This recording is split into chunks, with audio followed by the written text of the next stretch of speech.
Hi, good morning, everyone. How are you doing Good morning. today? Good morning. Morning. Fine. Doing Yeah. okay.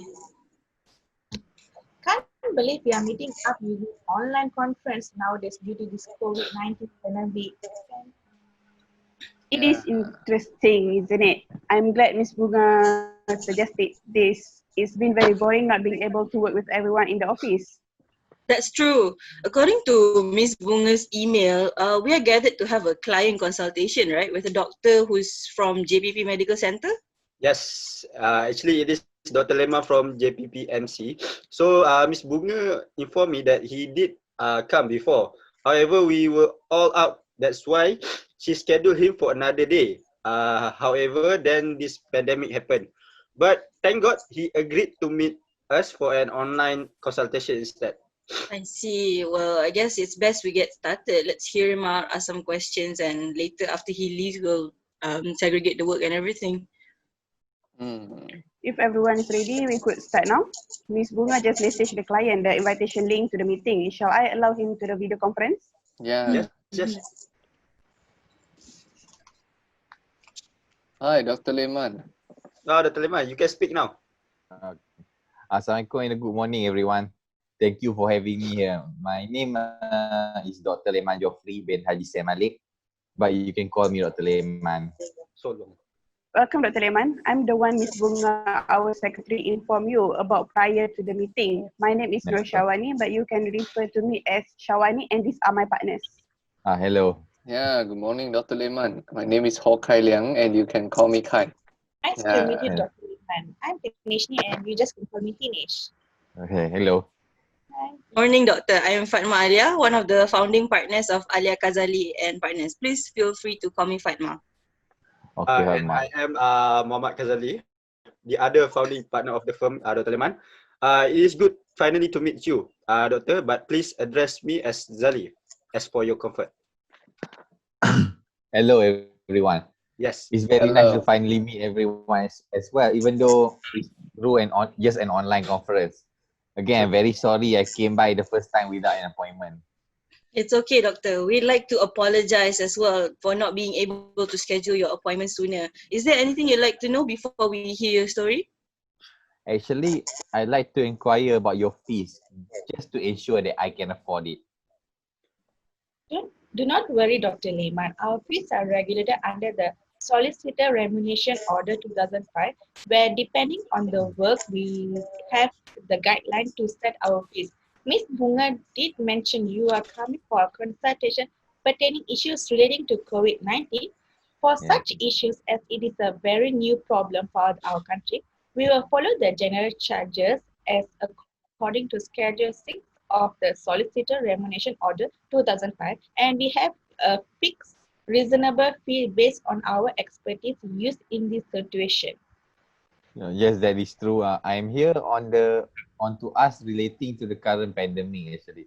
Understandable that it is an unknown matter, thus charges would differ, right? But may I get an estimation if that is possible? Sure, Doctor. The charges for opening a file after this consultation, it would be around 250 ringgit. However, if follow up by documentation, preparation for trial and others, it would increase reasonably as we go. However, do not worry. Before proceeding to any further charges, after this consultation, we will inform you and ask for your agreement to proceed.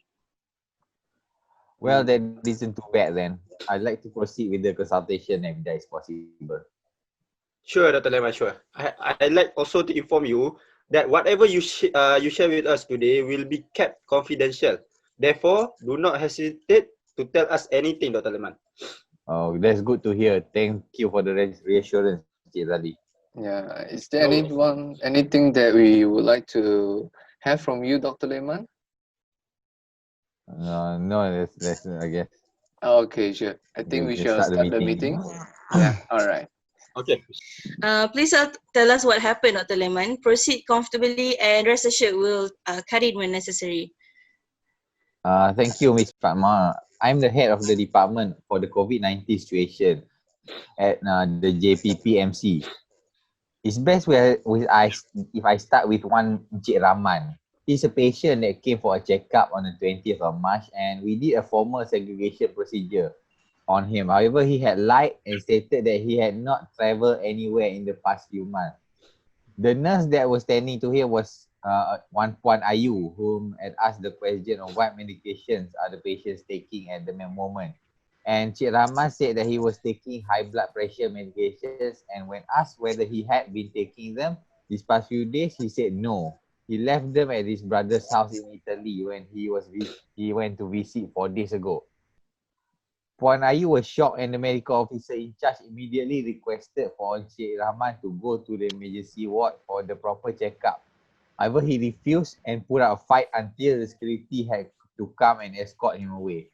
Before he was taken away by the security, Encik Rahman coughed up in the general direction of my medical officer and spat on Puan Ayu, the nurse.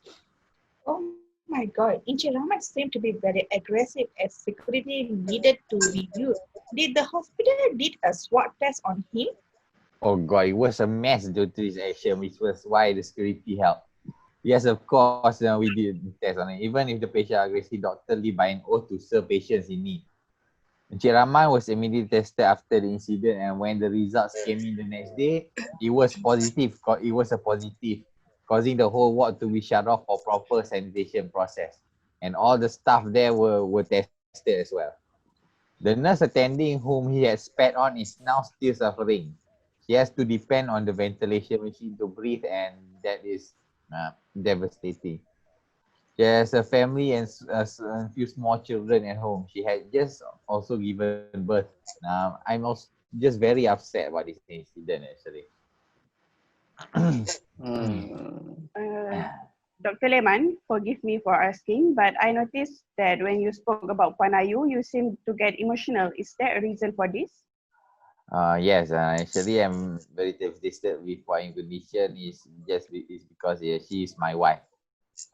Oh. We are sorry, doctor. No wonder you are distraught.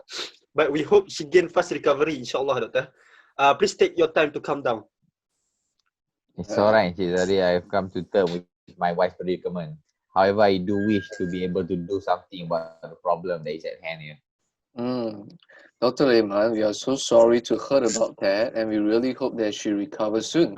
We heard that you said about the segregation process. Can you please elaborate to us what is segregation process? Okay, the segregation process is a process we came up with to ensure that patients are getting treated and avoiding chances of infection. As no SOP had been set by the government yet during the early stages, we have decided to segregate those with symptoms and those without symptoms into different rooms, and those with a history traveling in the past month into a different room to enable our doctors and nurses to wear the proper attire for those whom are actually risky to be exposed to.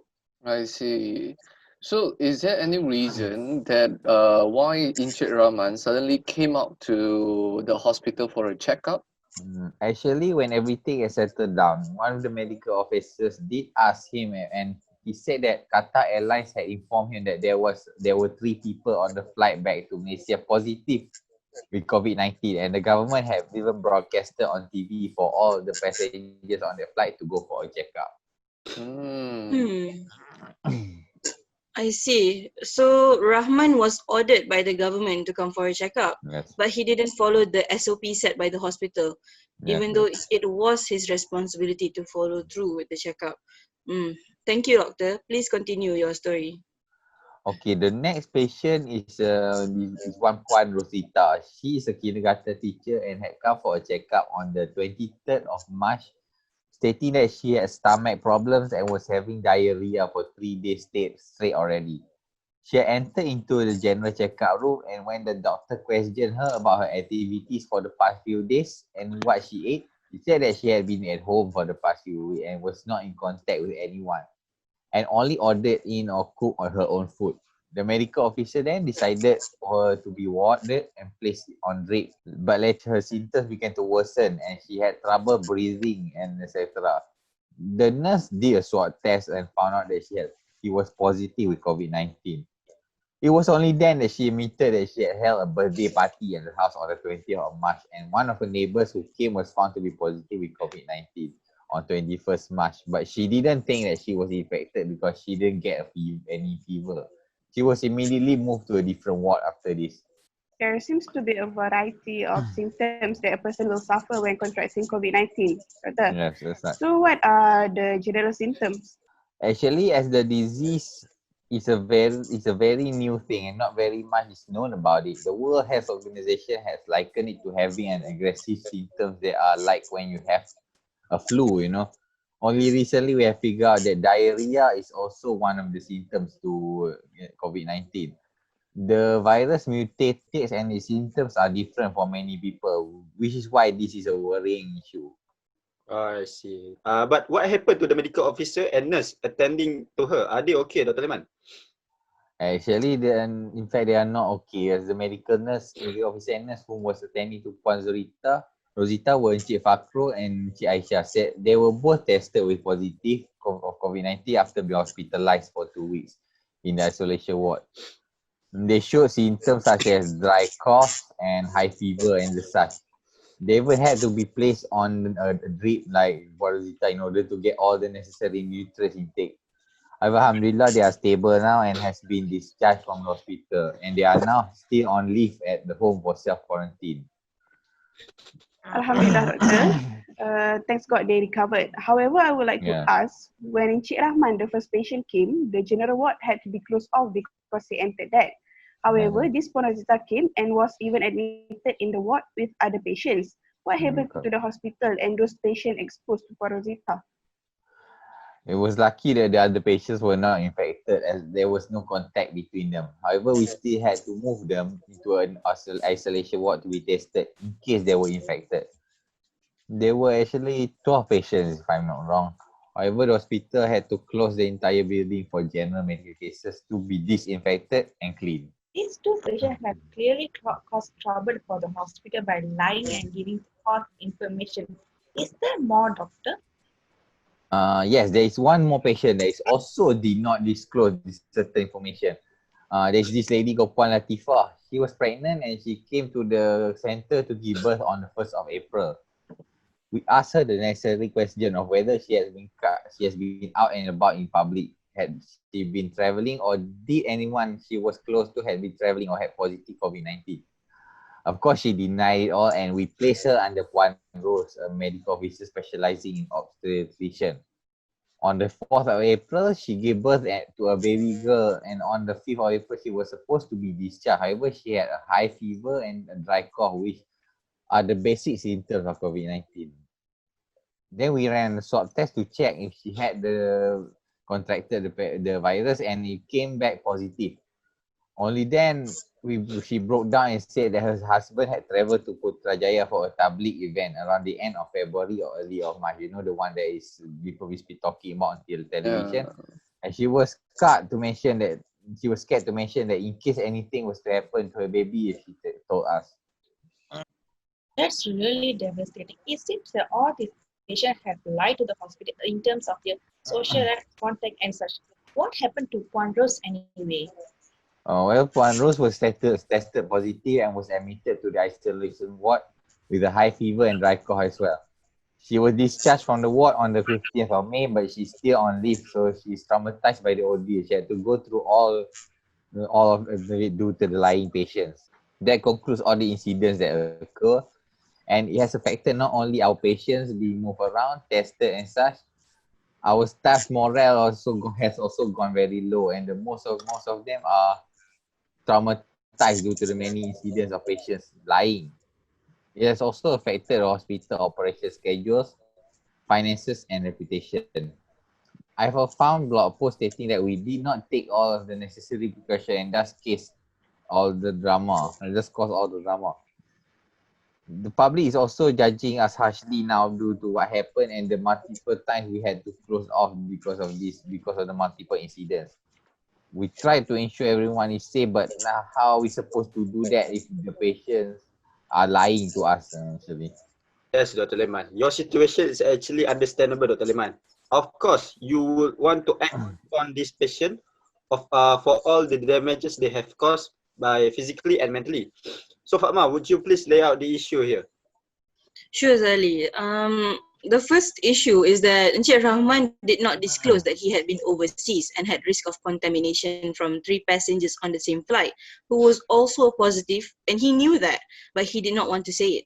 The second issue was that Puan Rosita did not disclose that she had a birthday party. She was frightened to tell the hospital. However, there was risk of her getting infected.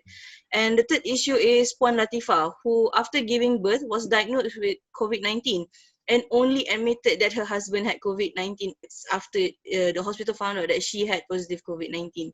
So all these 3 patients, they lied about where they had been, who they had contact with, and all their symptoms. Is this correct, doctor? Yes, that is correct. That is true, Ms. Fatma. These 3 patients have been selfishly lying to us. And what's worse, they have affected 3 of my staffs already. There are actually 3 methods that can be taken by Dr. Lehman in this situation: criminal proceeding, civil suit, or mediation. Yeah, that's true, Dr. Lehman. If Dr. Lehman, if you wish to take a criminal action, you will have to first make a police report. This is the first thing. And the related act is that the act that is related to such an offence is Prevention and Control of Infectious Disease Act 1988 for your information. And can you please check on your chat box because I just sent it to you. And Alright, you may okay, refer thank to you. section 12, section 22, and also section 24 of this act. So, Dr. Lehman, you are most welcome to look at the act as Okay. well. If there is anything that you would like to ask us, please feel free to do so, and we will answer it as we can. Yeah, Dr. Okay, Lehman? thank you. Yeah, most welcome. It seems that Section 12 and 23 describes the offence that we have heard here in terms of the 3 patients, whereas Section 24 provides the general penalty where it relates to the situation where if the person's first offence is merely 2 years imprisonment or fine or both, and its subsequent offence to imprison up to 5 years or fine or both. I'm sorry, but what do you mean by taking a criminal action? And what is a criminal proceeding exactly? Okay, well, Dr. Lehman, actually, a criminal proceeding is when the government will act for you relating to the action of the patient whom lie as there are regulations that have power to punish them for their selfish act. So therefore, all you have to do is to make a police report first, and then however, this does not help your hospital to cover back the damages that they have suffered in terms of finance, moral, and reputation, as it focuses only on punishing the wrongdoers. That sounds simple, as I can just let the government take over. However, the hospital is already in a bad shape because of this patient. They need to at least publicly apologize for what they had done and explain to the public that it was their own selfish acts that caused our hospital to suffer multiple closings for cleaning and disinfecting purposes. We could use the second method, which is through a civil proceeding if reimbursements for the damage is what you said, Dr. Lehman. I believe the 3 patients can be said to have committed negligence. Negligence is defined as a failure to exercise appropriate care expected to be exercised among specified circumstances. As the patient have gone against their duty to disclose, they can be held liable for negligence. That is true, Shawani. However, doctor, it is best to inform you that a civil proceeding is not held privately. Anyone can come in. Interested news reporters can come in and listen to the proceeding and create speculation and articles. The general public can also sit and listen. It will be a public ordeal. Oh dear. If possible, I do wish for the matter not to be blown up. However, if possible, some damages are to be paid for. Mm. Okay, Dr. Lehman, there is a way for that. However, it will require the both side to approve. So the way that we can recommend to you is through mediation instead. I'm sorry, Mr. Kai, but what is mediation actually? Hmm. Actually, doctor, mediation is when we invite the patients to come to an agreement that benefits both parties. Both parties can discuss what they would like to gain out of the problem at hand and try to work it out in private. Okay, I've never heard of this method. Does it really work? Mediation is still quite new to the legal society. However, it actually helps to save cost, time, and your reputation when dealing with the problems. In a court proceeding, all your deals and issues will come to the surface and it's not confidential. However, with mediation, all discussions are confidential and all the resolutions that are negotiated together is reached from an acceptable outcome of the dispute. Yeah, that's true, Dr. Lehman. The decision made between the two parties will be recorded as a settlement agreement. And if that settlement agreement is going against either party, it means that either party does not follow the settlement agreement. So the action can be taken upon them through the court. So it means that after the mediation, then we can choose to go to the court. So it's definitely the most advantageous method for you in your situation right now, which is save costs and it will prevent your reputation. Oh, I see. This Yeah. procedure seems to be quite advantageous to me. However, would the patient agree to such terms that you mentioned? If the patient or we say the wrongdoers here if they do not agree to mediation, then we will proceed to the civil action, which is we will go to the court. Yeah. I'm very relieved to hear all that, man. It has been weighing on my mind for quite a while, and I'm glad to know that there are many ways for me to take this further. Thank you so much for your help, everyone. It seems much clearer now. I would like to enlist your services in taking action against these three irresponsible patients. Most definitely, Dr. Lehman. Rest assured that you do have the right to take action against them for the offense of providing false information, Dr. Lehman. We just need to discuss among us if there are other necessary steps or regulation that we can use to your benefit, Dr. Lehman. Okay, I understand. Thank you very much for the consultation, everyone. It feels like a weight has been lifted on my shoulders. Thank you again. I look forward to hearing from all of you soon. Definitely, Dr. Lehman. We are glad we could help ease your mind pertaining to this matter. Could we get your contact number and personal email for us to send to you any related document during our service for you? You know what? I write it down in the chat box for your convenience. Unless you have any other preferred method of sending those information. Thank you, Doctor.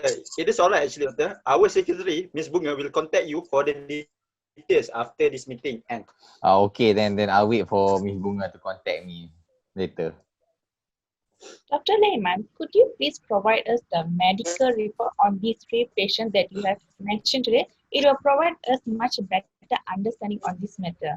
Of course, there's not too much of a hassle. Please email me at my work email address and I'll respond with the documents. Thank you so much, Dr. Lemon, for your time today. Don't worry, if we need any more information, we'll be sure to not hesitate and contact you for details. You can await further notice on our fees for the consultation and opening of a file today from our secretary, Ms. Bunga. She will contact you when we need to arrange for the next meeting as well. Okay, thank you everyone. It's best that I get along my way now. Thank you very much for everything. I'll keep in touch with you guys. Thank you. Thank you, Dr. Thank Lehman. Alright. you. Yeah. Thank you. Okay. Now that Dr. Lehman is already leave, so I believe it is best we lay out all the details just to be sure what we managed to get from his story. We had listed criminal proceedings, civil proceeding, and mediation as the options that Dr. Lehman can take. Actually, criminal proceeding can be easy by done making just a police report. However, Dr. Lehman, I think, as we heard just now, he wished to gain compensation from the damages that occurred to the hospital. So it seems that between civil proceeding and mediation, it will be our option. So in my opinion, I felt that mediation will be work the best for his situation right now because he wished to gain some damages due to the financial misshape faced by the hospital and also protecting the hospital's reputation. What do you think? True. Actually, I agree with that. Mediation is not only effective at keeping confidential, however, it also reduces cost, time, and can encourage proper discussion between the parties and the hospital also. Yes. I'm actually glad that Dr. Lehman agreed to proceed with mediation. However, it is best if we prepare for any defense from the patient. So they could use section 10.6 of the PICDA to raise a defense stating that they did not of the existence of the disease. They did not know. Honestly though, like I believe the three patients cannot state that they do not know anything about COVID-19. Like it's Yes, been Papa. spread far and wide to the entire world. Encik Rahman received a call from Qatar Airlines which notified him to go for a checkup. Puan Rosita knew that social events was forbidden because of the restriction movement order. And Puan Latifah admitted that she was scared to mention that her husband was a positive COVID-19 patient in case doctors refused to treat her baby when she wanted to deliver. So technically they all knew. Okay, that is true. However, in case mediation is not agreed, so it is the best way that we prepare for a civil proceeding. So Dinesh and Kai, can both of you take care for the civil action that we can take? Sure, no problem. I think as just now we have established that negligence could be one of the issues, we should inquire for specific amount of damages from Dr. Lehman later on to ensure that which court can we file this claim into if mediation does not work. However, I believe that there is more issues under the tort law. Yes, I agree, Dinesh. I was thinking that trespass to persons such as negligence trespass could be actually one of the issue as well. And I think we should do investigation on this possible issue in case that it will be helpful to Dr. Lehman. Okay, thank you for both of you. And Shawari, could you handle the letter of demand and send them to the all three patients, Encik Rahman, Puan Rosita, and Puan Latifah. You can get the details of their address and full name from the document that Dr. Lema will be sending soon. Sure, I can handle it. Okay, and Fatma, could you please focus on the mediation matter? It is best we confer with Dr. Lehman and take the defenders whether they would prefer to our firm to be the mediator, or do we take the issue to the Malaysian Mediation Center? Okay, Jali, let's prepare an outline to ensure that we know what our client wants and whether it'll be a win-win situation for both parties. Okay, that is a good idea actually. Okay, everyone. So let's all collect the information necessary and prepare for anything. So we will meet updates this Friday at 10 a.m. Is everyone all right with that timing? So, Sure. okay then, goodbye everyone. See you all on Friday. All Okay. right. See you all Friday. Bye. Bye.